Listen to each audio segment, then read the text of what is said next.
여러분, 이스라엘의 대제사장이었고 사사였던 엘리의 아들들이 비록 제사장들이었지만 하나님께 드리는 제사를 멸시하고 짓밟고 또 하나님의 성막에서 봉사하는 여인들과 동침하는 죄악들을 짓는 아주 사악한 자들이 되었을 때에 이 사무엘은 어려서부터 하나님을 잘 섬기고 아주 경건하고 아주 성숙한 하나님의 사람으로 잘 자라고 있었습니다. 이 엘리 대제사장은 사악한 자신의 아들들을 어느 정도는 책망했는데 그냥 말뿐이었고 이 아들들의 사악한 행위를 멈추게 하는 단호하고 매우 강경한 조치를 취하지를 않고 말았습니다. 그러니 엘리의 두 아들들의 크고 심한 죄가 계속되고 있었고, 그래서 하나님께 드리는 거룩한 제사는 더럽혀지고 있었고, 이스라엘 백성들의 마음도 하나님께로부터 점점 멀어져 가고 있었고, 그래서 이 이스라엘에는 영적인 어두움이 점점 깊어지고 있었던 것이지요. 여러분, 그러던 어느 날이에요. 어떤 하나님의 사람이, 이 하나님의 사람은 보통 선지자를 가리키는 말인데요, 엘리 대제사장을 찾아왔습니다. 그리고 엘리 대제사장의 가정과 가문을 향하신 하나님의 뜻을 예언하고 전했습니다. 그 예언의 첫 번째 내용이 무엇이었느냐 하면 그것은 하나님께서 베푸셨던 과거로부터 현재까지의 은혜였습니다. 여러분, 27절 28절 한번 다시 볼까요? 제가 읽었지만 27절 28절입니다. 하나님의 사람이 엘리에게 와서 그에게 이르되 여호와의 말씀에 너희 조상의 집이 애굽에서 바로의 집에 속하였을 때에 내가 그들에게 나타나지 아니하였느냐? 이스라엘 모든 지파 중에서 내가 그를 택하여 나의 제사장을 삼아 그로 내 단에 올라 분향하며 내 앞에서 에봇을 입게 하지 아니하였느냐? 이스라엘 자손에 드리는 모든 화제를 내가 내 조상의 집에 주지 아니하였느냐? 여러분, 이것이 무슨 뜻일까요? 여러분, 이스라엘 민족에게 아주 비참한 시절이 있었죠. 애굽에서 애굽왕 바로의 압제하에서 노예 생활을 했던 어두운 시절이 있었는데요. 그때 하나님께서 나타나셔서 모세라는 이 하나님의 사람을 일으켜서 바로의 압제에서 벗어나 출애굽을 하게 하셔가지고 이스라엘 민족을 해방시키시는 크고 놀라운 은혜를 베푸셨지요. 그런데 그때 하나님께서 엘리 대제사장의 조상이었던 아론 가문을 선택하셔가지고, 모세의 형이었잖아요. 그 아론을 택하셔가지고 제사장 가문으로 삼으셔서 하나님의 성소에서 분향하면서, 여러분, 대제사장만이 입는 특별한 옷인 여러 가지 화려한 색깔의 실로 술을 놓고 각종 귀한 보석들을 물리고 또 하나님의 뜻을 물을 수가 있는 우림과 둠림이 들어있는 이 에봇을 입고는 하나님께 드리는 제사를 주관하게 하셨던 겁니다. 또 하나님께 드리는 각종 제사 제물 중에서 이 제사를 드리고 난 후에는 제사장에게 돌아갔던 그 지성물, 분깃, 음식을 하나님께서 주셨다라는 것이죠. 즉 하나님께 드리는 거룩한 제사를 주관하면서 백성들의 죄를 사하게 하는 거룩한 일, 그래서 하나님의 진노가 임하지 못하게 하는 그런 일을, 그 거룩한 일을 레위 지파의 아론 가문을 선택하셔서 맡기시는, 하나님의 크신 은혜를 베푸셨습니다. 이 제사장 역할이 아론 가문 대대로 내려오면서 그 후손인 엘리 대제사장의 가정에까지 이르렀다는 것입니다. 이것이 여러분 하나님 크신 은혜였다는 겁니다. 이것이 하나님께서 베푸신 과거의 은혜였는데 이 은혜가 현재까지 계속해서 이어져 내려오고 있다는 겁니다.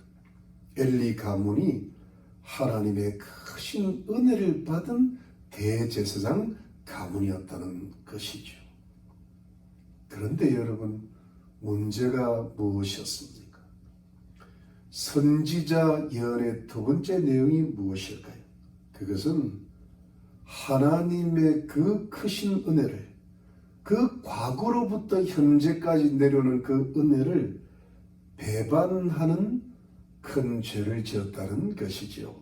그러니까 배은망덕의 죄를 지었다는 겁니다. 여러분 29절입니다. 29절 말씀 29절에 보니까 너희는 어찌하여 내가 나의 처소에서 명한 나의 재물과 예물을 밟으며 내 아들들을 나보다 더 중히 여겨 내 백성 이스라엘에 드리는 가장 좋은 것으로 스스로 살찌게 하느냐.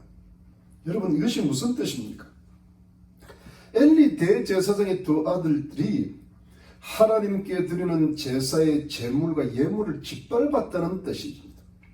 자신의 욕심과 탐욕을 위해서 제사장들이 받을 분깃 이상을 받았고 또 하나님께 제사를 드리기도 전에 제물을 자기 것으로 가져갔다는 것이죠.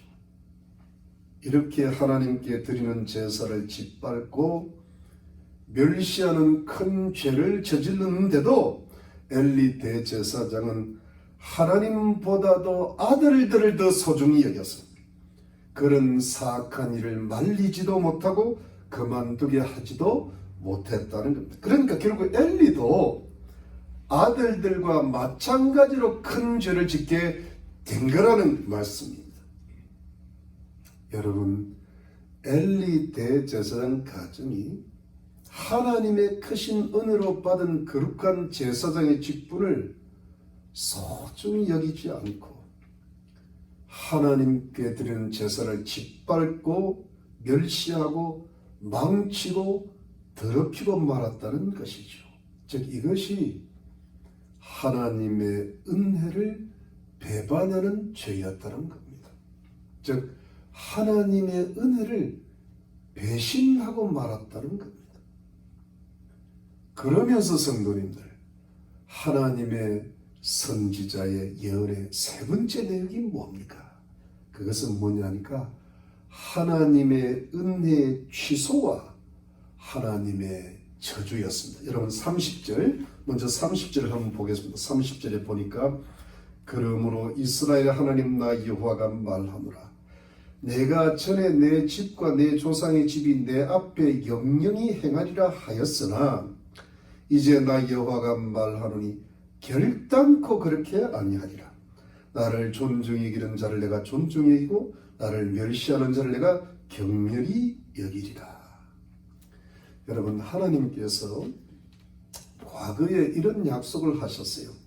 엘리의 조상이었던 아론 가문이 하나님 앞에서 영원히 제사장의 직분을 행할 것이라고 하나님께서 약속을 하셨습니다.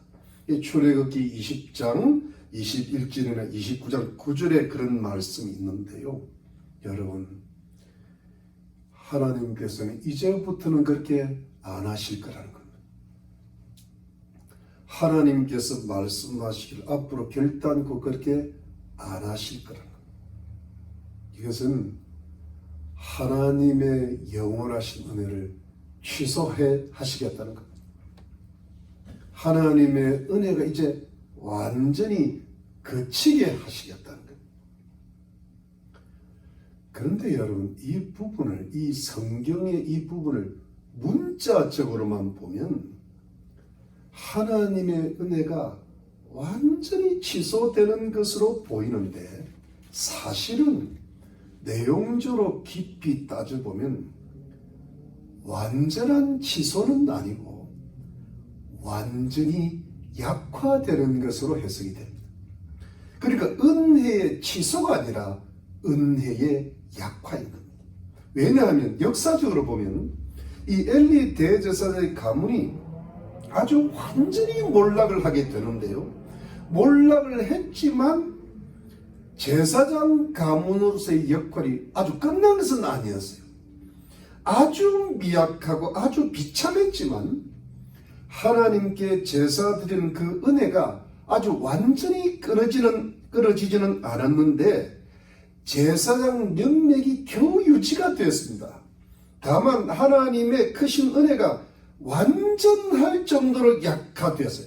이 부분을 조금 이따가 좀 자세히 살펴볼 텐데요. 그러면 여러분, 하나님의 은혜가 약화되었다는 것은 어떤 뜻이냐 하면 하나님의 무서운 저주가 들어온다는 것과 같은 맥락을 이룬, 저주가 들어와야 약화가 되니까요.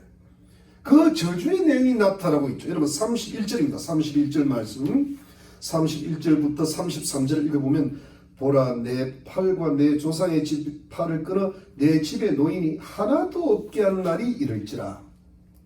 이스라엘에게 모든 복을 베푸는 중에 너는 내 처소에 환난을 부을 것이요 내 집에 영영토록 노인이 없을 것이며 내 단에서 내가 끊어버리지 아니할 너의 사람이 내 눈을 쇠장케 하고 내 마음을 슬프게 할 것이요 내 집에 생산하는 모든 자가 젊어서 죽으리라. 여러분, 엘리의 팔과 엘리 조상의 집의 팔을 하나님께서 끊으시겠다는 것은, 여기서 팔이라고 하는 것은 힘과 권세를 가리키는, 팔을 이렇게 힘과 권세를 가리키는데요. 즉 엘리 가문의 힘과 권세가 끊어진다는 겁니다. 그만큼 가문이 몰락해질도록 가문의 가세가 이렇게 기운다는 것인데, 그래서 그 구체적인 예가 엘리 가문의 노인이 하나도 없어진다는 겁니다. 그게 31절의 말씀인데 이 말이 오늘 본문에 세 번이나 강조가 되어 있어요. 32절에 내 집에 영영토록 노인이 없을 것이며 33절에 내 집에 생산하는 모든 자가 젊어서 죽으리라고 했거든요. 이것은 엘리 가문의 자손들이 태어나는데 장수하는 사람들이 없을 거라는 겁니다. 이 노인들이 많아야 그 가문을 든든히 바치는 힘이 되는데요. 그리고 자손들이 많아질 것인데 모두 다 일찍 죽는다는 겁니다. 조사한다는 겁니다. 여러분, 일찍 죽는다는 게 뭘까요? 태어나자마자 병에 걸려서 죽을 수도 있고, 또 뭐예요? 질병에 걸려서 죽거나 사고를 당해서 죽거나 자살에 죽는 것도 조사거죠. 살인을 당할 수도 있고 전쟁에 나가서 죽는다는 겁니다. 그러니까 이 죽음의 재앙이 들어온다는 겁니다. 자손이 단명한다는 것은 재앙 중에 재앙입니다. 무서운 겁니다. 그런데 여러분, 이 자손 단명의 재앙이 누구로부터 시작이 됩니까? 34절에 보니까 내 두 아들 홈니와 비느하스가 한날에 죽으리니 그 둘에 당할 그 일이 내게 표징이 되리라. 여러분, 바로 엘리 대제사장의 사악한 두 아들인 홈니와 비느하스가 한날에 죽습니다. 블레셋과의 전투에서 하나님의 법궤를 모시고 나갔다가 잡혀서 죽었는데요. 이것이 무서운 재앙의 징표고 사인이라고 하셨던 겁니다. 여러분, 엘리 가문에 하나님의 무서운 재앙이 들어오기 시작한 겁니다. 결국 엘리 대제사장의 가문은 어떻게 결말이 나는 걸까요? 어떤 가문이 되는 걸까요? 여러분, 36절, 오늘 보면 끝입니다. 36절 보니까 내 집에 남은 사람이 각기 와서 은 한 조각과 떡 한 덩이를 위하여 그에게 엎드려 가로되 청하노니 내게 한 제사장의 직분을 맡겨 나로 떡 조각을 먹게 하소서 하리라 하셨다 하니라. 여러분, 이것이 무슨 뜻입니까? 엘리 대제사장의 후손들이 제사장 역할을 하기는 하는데 그 제사장 역할이 너무나 비참하고 가난하다는 겁니다. 은 한 조각과 떡 한 덩이를 위하여, 즉 생계를 근근히 유지하기 위하여 제사장 직분을 구구를 한다는 겁니다. 여러분, 원래 성경에 보면 이 제사장은 생활이 유족하게 되어 있습니다. 레인이 받는 11조의 11조를 받아가지고, 또 어떤 제사장 분깃이 넉넉하기 때문에 정상적인 제사장은 유족한데, 이렇게 제사장 가문이 돼 몰락하니까 근근히 생계를 유지하는 겁니다. 그래서 제사장 직분을 구글해서라도 겨우 떡 한 조각 먹고 살아야 하는 비참한 신세로 전락을 하게 된다는 겁니다. 왜요? 써주지를 않으니까. 왕이 써주지를 않으니까. 그야말로 가문이 너무 약해지고 완전히 몰락을 하게 된다는 겁니다. 이것이 엘리 대제사장 가문의 결말입니다. 재앙이 들어오고 저주가 들어온 겁니다. 여러분, 엘리 대제사장 가문의 몰락에 대해서 여러분 32절 앞부분 32절 상부분을 다시 한번 보면 32절 보니까 이스라엘에게 모든 복을 베푸는 중에 너는 내 처소의 환난을 볼 것이요. 여러분, 이것은 이스라엘 민족 전체가 앞으로 하나님의 축복과 영광을 누리는 가운데서도 엘리 제사장 가문만큼은 환난을 당하게 된다는 겁니다.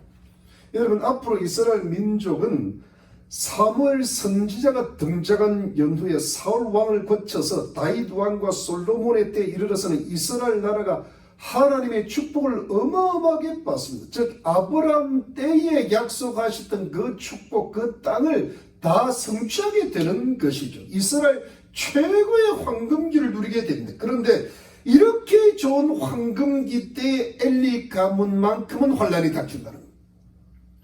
다들 잘 사는데 그 사람들만 가난하게 된다는 겁니다.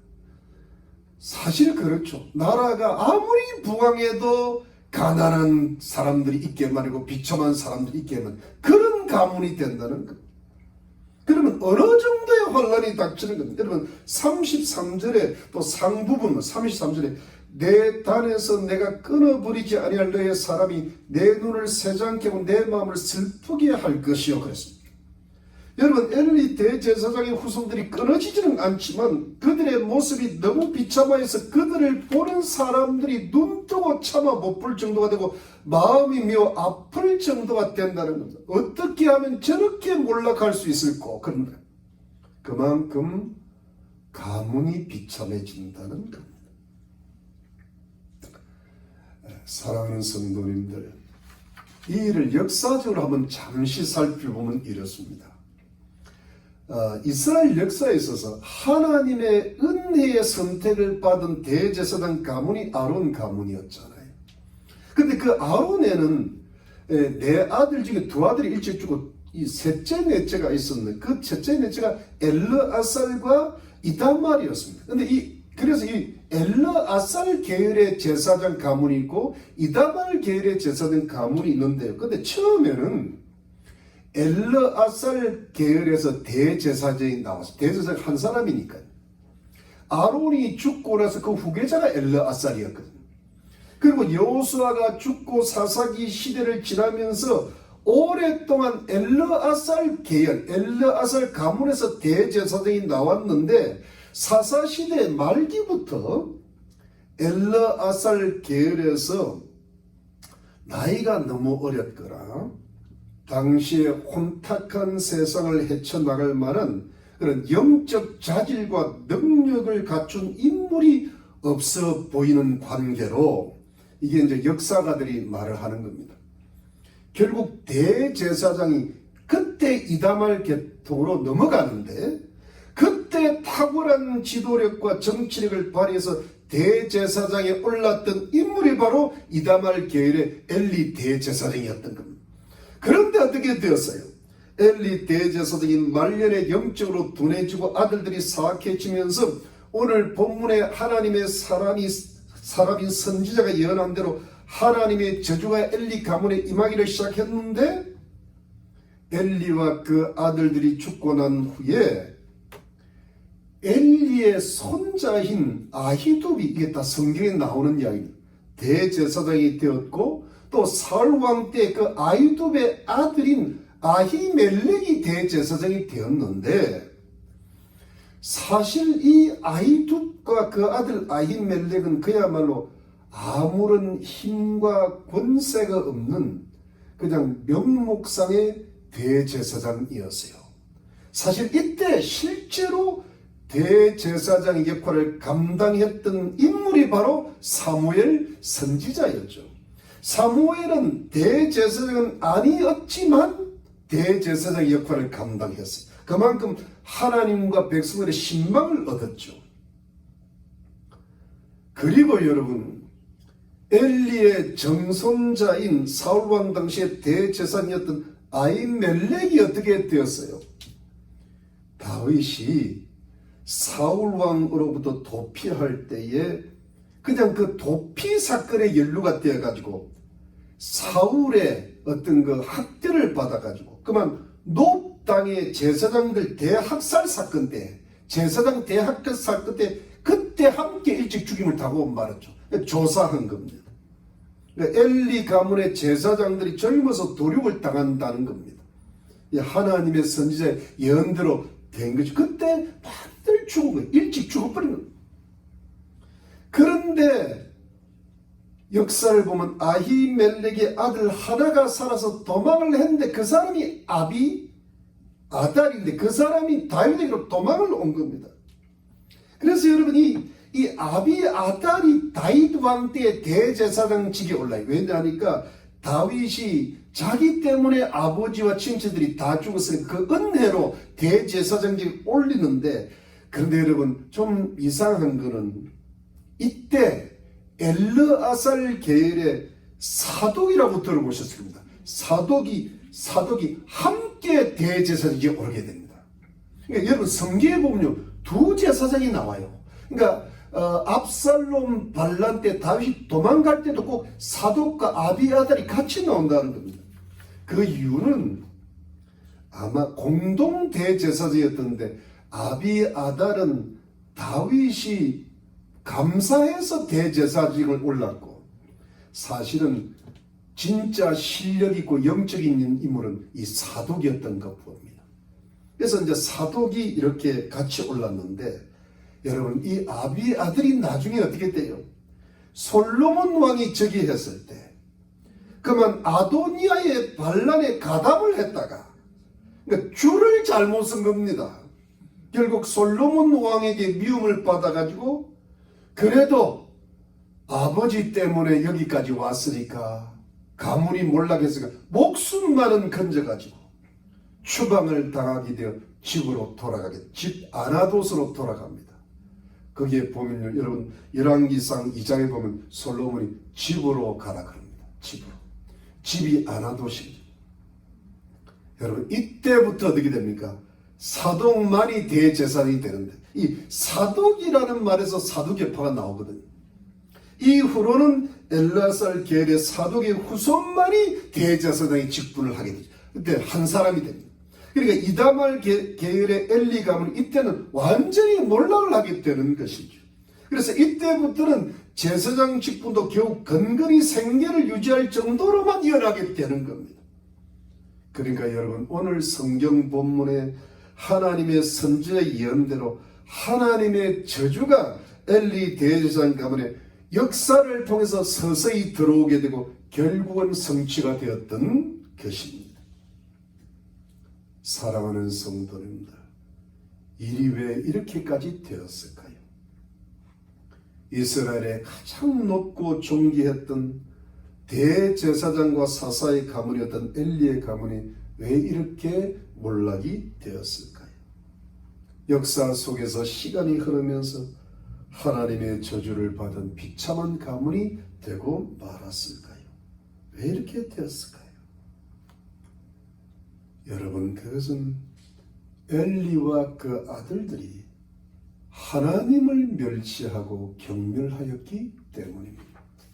여러분 30절 한번 다시 볼까요? 30절에 보니까 30절 하반절에 이제 나 여호와가 말하노라. 결단코 그렇게 아니하리라. 나를 존중히 여기는 자를 내가 존중히 여기고 나를 멸시하는 자를 내가 경멸히 여기리라. 여러분, 엘리와 그 아들들이 하나님을 멸시하고 경멸했다고 했는데 하나님을 멸시하고 경멸했던 게 뭡니까? 실제로 하나님의 제사를 멸시하고 경멸을 하였죠. 자신의 욕심과 탐욕 때문에 하나님께 드리는 제물을 짓밟아 버리고 자기가 먼저 차지해 버렸죠. 심지어 하나님의 장막에서 봉사하는 여인들과 동침하는 도덕적 타락이 있었죠.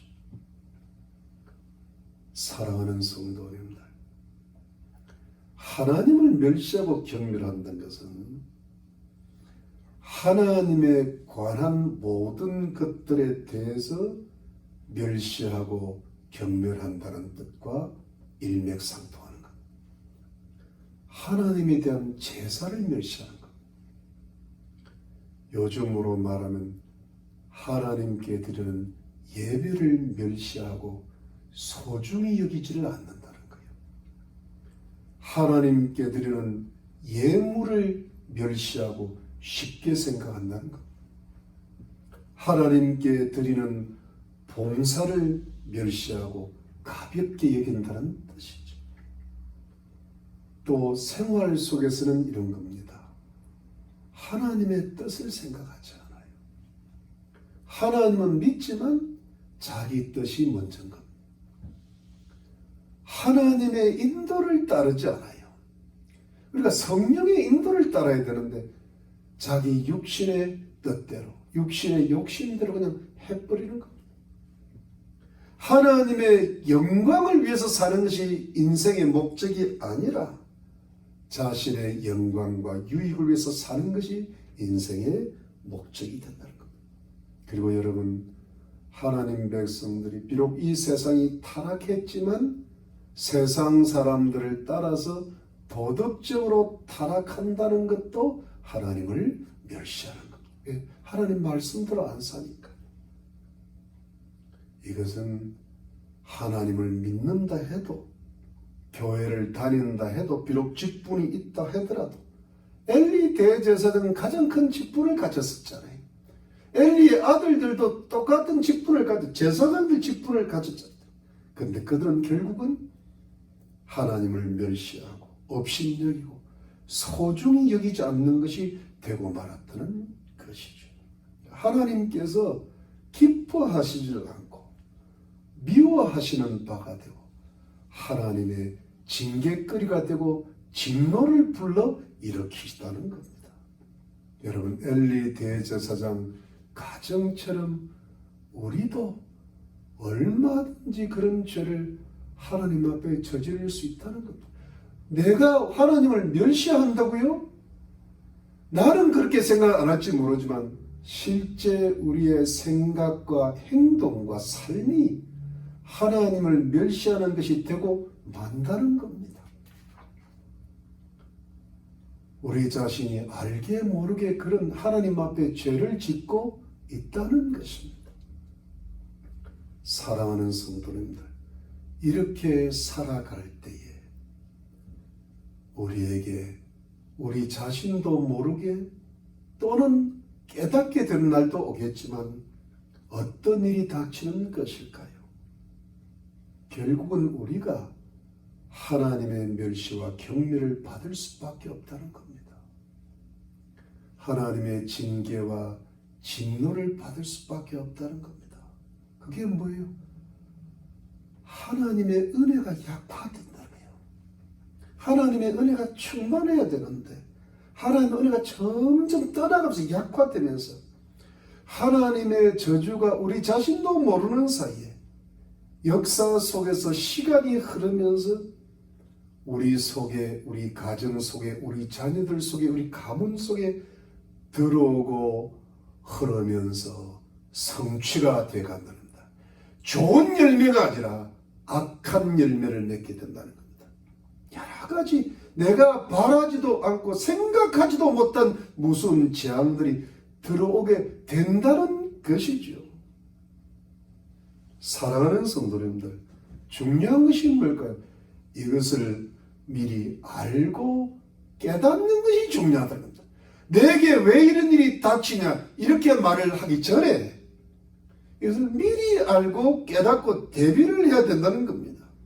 그러니까 이것이 하나님의 말씀인 줄을 알고 이것이 하나님 말씀의 원리인 줄을 알고 미리 깨닫고 대비를 할 수 있는 그 사람이 정말 지혜로운 사람이고 현명한 사람이고 아주 신령하고 영적인 사람이라는 것이죠.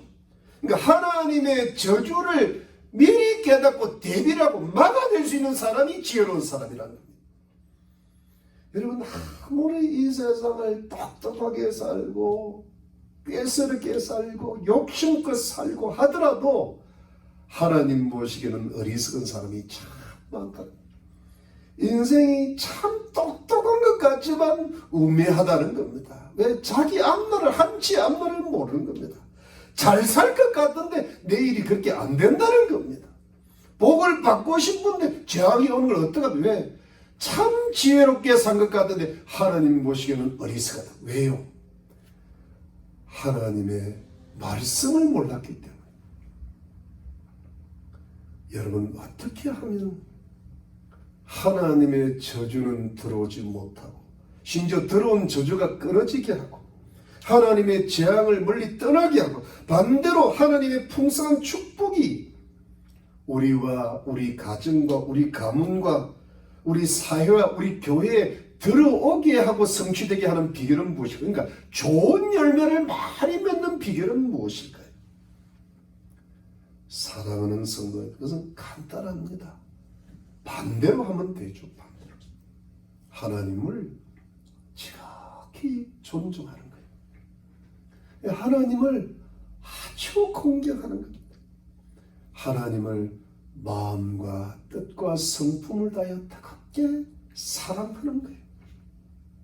여러분, 오늘 십계명에 하나님을 사랑하는 자는 천대까지 은혜를 베푸신다고 주님이 약속하셨잖아요. 사랑하는 자에게 복 주신다. 그런데 여러분, 하나님을 존중하고 공경하고 사랑하는 것이 뭘까요? 그것은 구체적으로 우리가 하나님에 관한 모든 것들을 존중하고 공경하고 사랑하는 것.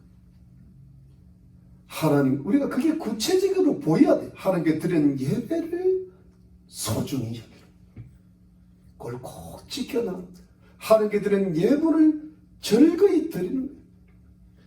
하나님의 아들 예수님의 피값 주시고 사신 교회를 정말 소중히 여기고 열심히 섬기고 헌신하는 거예요. 그리고 생활 속에서 하나님의 뜻대로 살려고 노력을 하는 겁니다.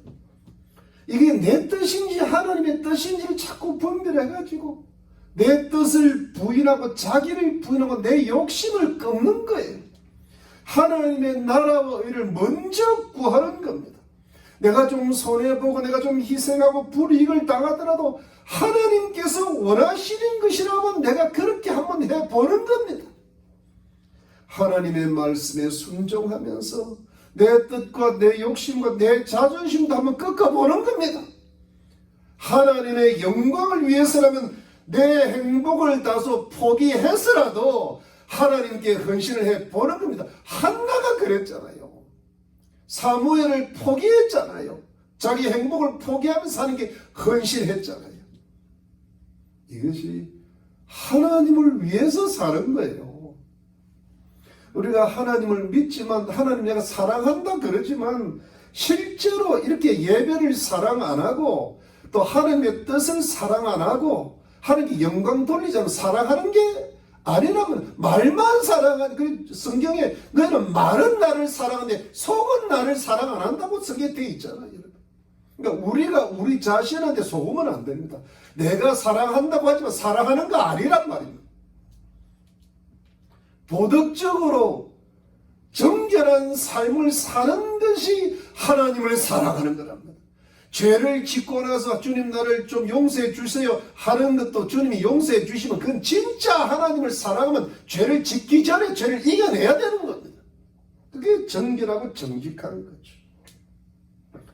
네, 여러분, 마가복음 10장에 29절로 31절에 예수께서 가라사대 내가 진실로 너희로 이르노니 나와 및 복음을 위하여 집이나 형제나 자매나 어미나 아비나 자식이나 전토를 벌인 자는 금세에 있어 집과 형제와 자매와 모친과 자식과 전토를 100배나 받되 핍박을 겸하여 받고 내세의 영생을 받지 못한 자가 없느니라. 그러나 먼저 된 자로서 나중되고 나중된 자로서 먼저 될 자가 많으니라 했습니다.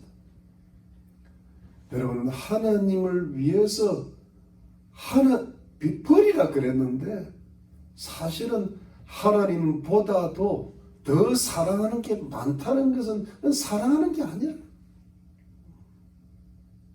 여러분, 이렇게 살아갈 때에 이것이 우리가 죽어 천국에 갔을 때 하나님께 주시는 영생과 상급이 되는 것이고, 또 우리가 이 세상을 살 동안에도 우리가 예수를 믿고 따른 것 때문에 하나님 뜻대로 살다가 고통도 당하고 환난도 당하고 희생도 하고 손해도 많이 봤다 하더라도 바로 이때 나는 능력도 없고 가짐도 없으나 오직 하나님의 크신 은혜로 하나님께서 우리 가정과 무슨 전토와 형제 자매 모든 것에 주시는 축복이 100배나 있을 거라는 것입니다.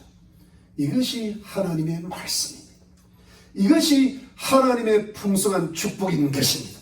왜냐하면 우리가 손해보고 희생하고 고생을 좀 했다 하더라도 하나님을 존중했고 하나님에 관한 모든 것을 존중했고 하나님의 말씀과 뜻을 존중했고 공경하고 사랑했기 때문에 내 삶과 인생을 통하여 하나님을 실제로 생활 속에서 최고로 존중하고 소중히 여기고 높였기 때문에 하나님께서 내 능력, 내 실력, 내 지혜가 아닌 희한하고 오묘막측한 방법으로 하나님의 그야말로 은혜로 나를, 우리를, 우리 가정을, 우리 자녀를, 우리 가문을, 우리 산업을, 우리 교회를 존중히 여겨주시고, 그러면서 엘리 가문에 들어온 저주와는 정반대로 우리 가정과 가문과 교회가 서서히 회복이 되고 하나님의 축복이 서서히 들어오면서 하나님의 축복이 결국은 성취화되는 가정과 가문과 교회가 되는 것이죠.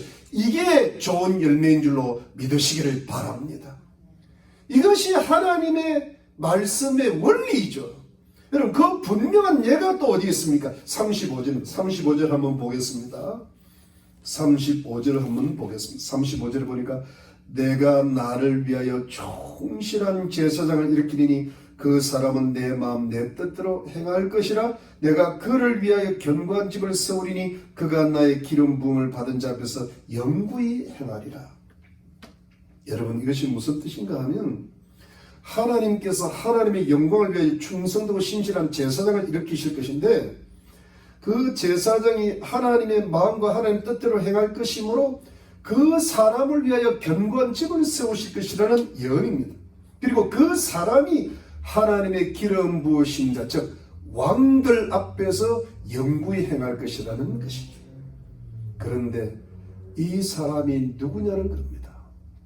어떤 해석학자는 사무엘이기도 하고 어떤 사람은 사독이라고 하는데, 여러분, 오늘 이 사무엘상 2장의 전체 맥락으로 볼 때는 사무엘이 맞습니다. 왜냐하면 엘리 가문과 사무엘의 가문을 이렇게 비교하고 있고 대조하고 있거든요. 사무엘이 비록 레위 지파의 사람이었지만 제사장 가문은 아니었다 하더라도 그 당시에 대제사장의 엘리 가문이 몰락하기 시작했으므로 제사장과 제사의 권위를 회복한 사람이 사무엘이고 실제로 제사장의 직분을 수행했던 사람이 사무엘입니다. 사무엘은 하나님 앞에서 하나님의 마음과 뜻대로만 행하는 철저히 충성되고 신실한 종이었어요. 그래서 사무엘로 하여금 하나님께서 사울왕과 다윗왕의 기름을 붓고 왕으로 세우고 왕들 앞에서 행하는 하나님의 종이 됐죠. 그러니까 사무엘을 통하여 다윗이 발탁이 됐잖아요. 다윗을 통하여 이스라엘 황금기가 이루어졌거든요. 그래서 하나님께서 사무엘의 집을 견고케 하시고 크게 축복을 하시겠다는 하나님의 사람 선지자의 예언이었던 것이지요. 사랑하는 성도님들, 사무엘이 왜 하나님 앞에서 이렇게 사람 앞에서 높임과 존귀를 받았을까요? 다른 것이 아닙니다. 이 사람이 뭐 가진 게 있었겠어요? 어머니를 떠나서 성전에서 그냥 자랐는데요. 다른 것 아닙니다. 하나님을 존중했기 때문입니다. 하나님에 관한 모든 것을 존중했습니다. 그리고 하나님 앞에 일평생을 충성되고 신실했습니다. 자기는 하나님 앞에 부끄러움이 없고 사람 앞에 부끄러움이 있을 정도로 살았던 인물입니다. 자기는 하나도 뇌물을 받은 적이 없다고 했습니다. 그런데 이 사람이 하나님을 참으로 존중하니까 하나님께서 다 주셨던 겁니다. 왕 앞에서 행하는 선지자요 제사장의 사상한 대세. 사울 왕도 다윗도 사무엘에 대해서는 함부로 절대로 못합니다. 훌륭한 영적 지도자니까. 여러분 어떻게 되었습니까? 사무엘은 엘리하고는 완전히 다른 길을 가게 됩니다. 한 가문은 저주가 들어오고 한 가문은 축복이 들어오기 시작했다. 원래 저주받은 가정이 한나 가문이에요. 자식을 못 낳고 엉망진창이 되었는데 이게 완전히 거꾸로 돌아가는 형편. 그때 엘리 대제사장 가문은 이게 뭐 비교할 수 없을 정도로 높았는데 완전히 몰락하죠. 사랑하는 성도님들, 오늘 하나님께서 우리 모두에게 주시는 하나님의 영적인 교훈은 무엇입니까? 그것은 우리가 존중하면 존중해 주시고 멸시하면 멸시하신다는 교훈이에요. 이것이 하나님의 축복과 저주의 영적인 원리입니다. 그리고 이 말씀을 분명히 깨닫자는 겁니다. 이걸 깨닫지를 못하니까 어떻게 해야 될지를 모르시는 겁니다. 그리고 깨달았으면 어떻게 해야 될까요? 실천하시는 겁니다.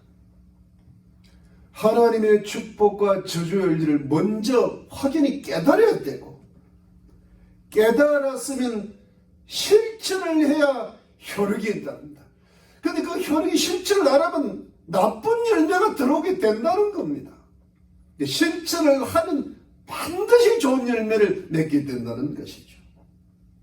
그러면서 여러분 우리가 먼저 항상 경계해야 될 것이 있습니다.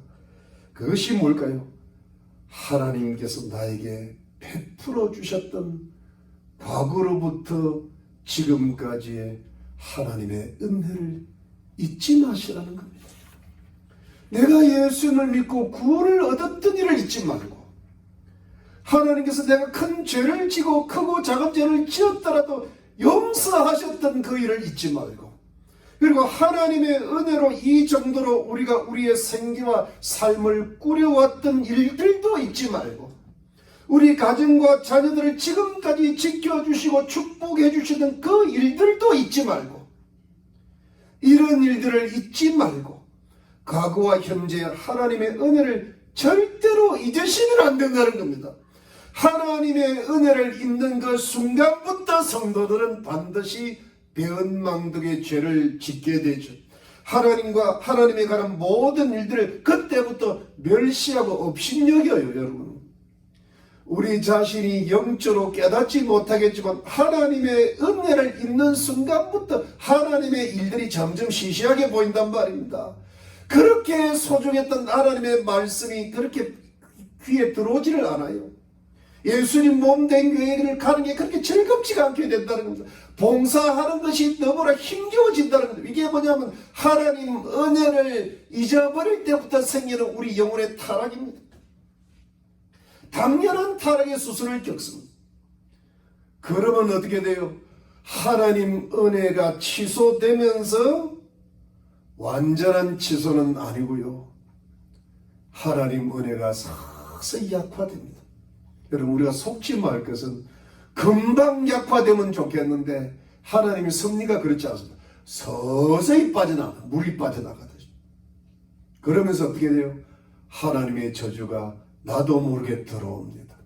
어느 날 재앙이 발생합니다. 그 재앙이 성취가 됩니다. 가문이 서서히 몰락하게 되고 헛되고 헛된 인생을 살되고 슬프고 두려운 일들을 목도하게 되는 것입니다.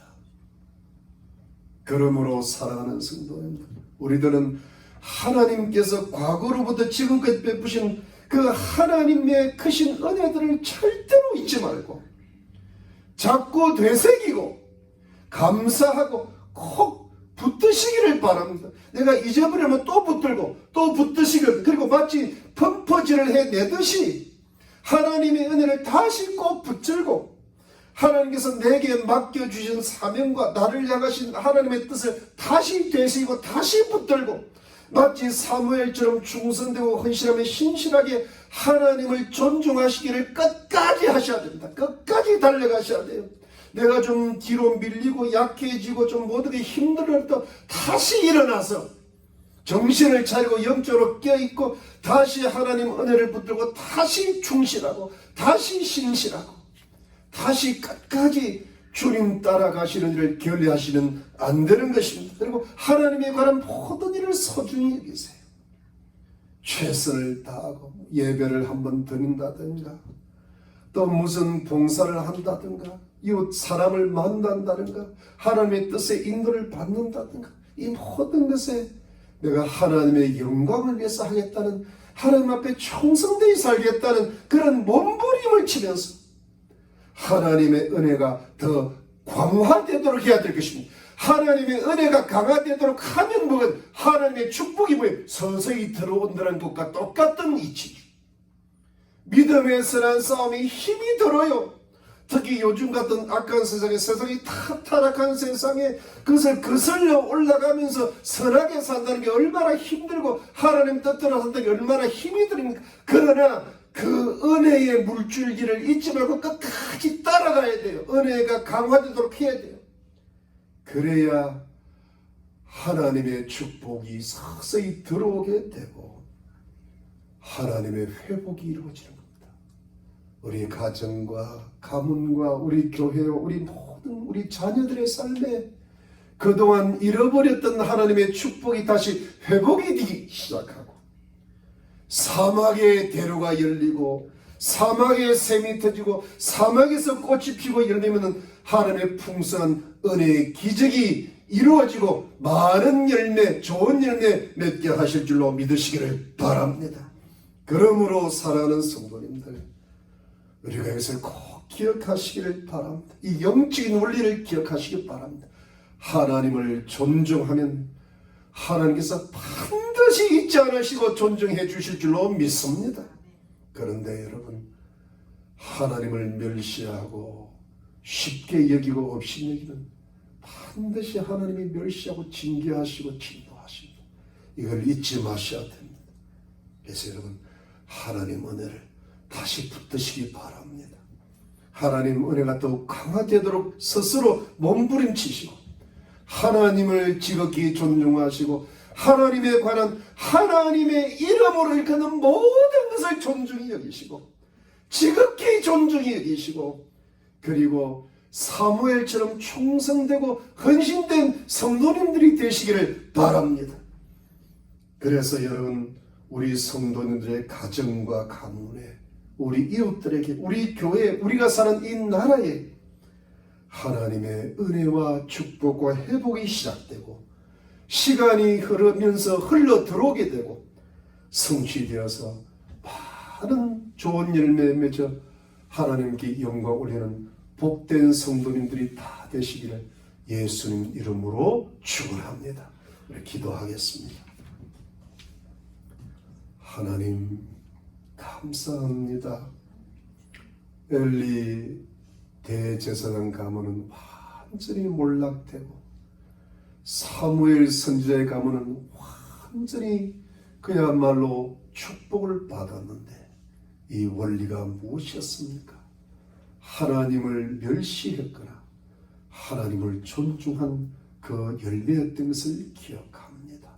하나님, 우리가 이 세상을 살다 보니 이 세상의 타락의 물줄기가 너무 크고 이 세상에 하나님의 심판과 저주가 점점 다가오고 있는데 우리가 그 속에서 살다 보니 하나님 은혜 잊어버리고 주님 따라가는 것을 너무 힘겹게 생각하고 하나님과 하나님에 관한 것을 좀 쉽게 생각하는 경향들이 많은 것 같습니다.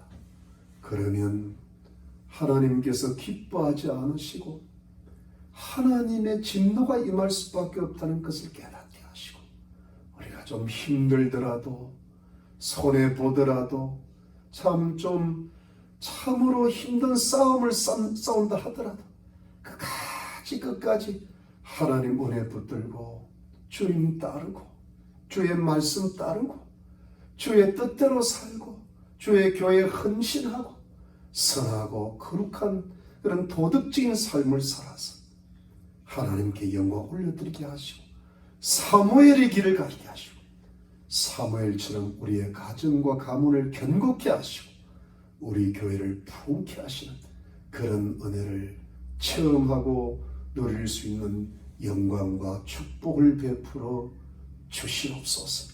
그런 축복을 누리고 하나님께 영광 올려드리고 이 세상을 참으로 의미있게 살다가 주님 부르실 때 천국 가게 도와주시옵소서.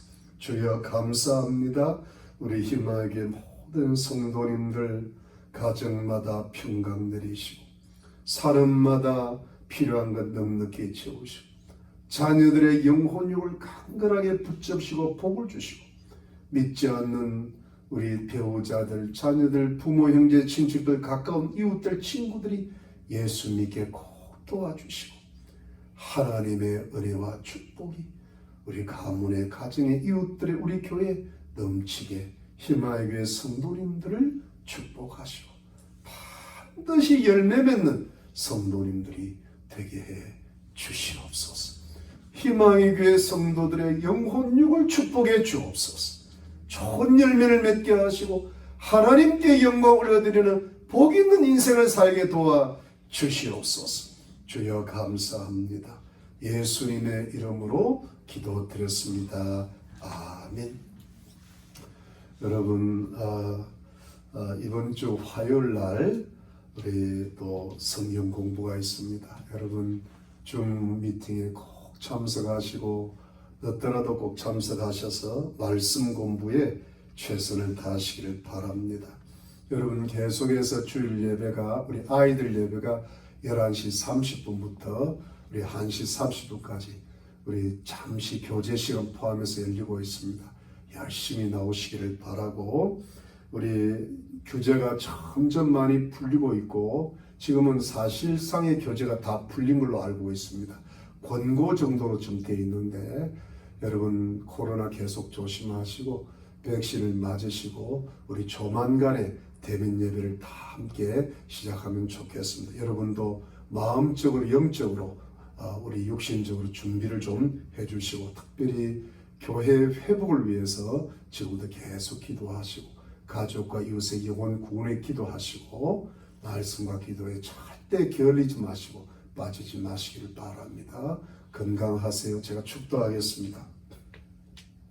지금은 예수 그리스도의 놀라우신 은혜와 하나님 아버지의 지극하신 사랑과 성령의 위로와 교통과 충만하시니 하나님의 축복과 저주의 우리를 깨닫고 하나님을 지극히 존중하고 하나님에 관한 모든 것을 지극히 존중함으로 축복의 풍성한 열매 맺어 아름다운 복된 인생을 살기로 다짐하는 하나님의 거룩한 백성들과 가족들과 이웃들 머리머리 위에 지금으로부터 영원토록 함께 계실지어다. 아멘.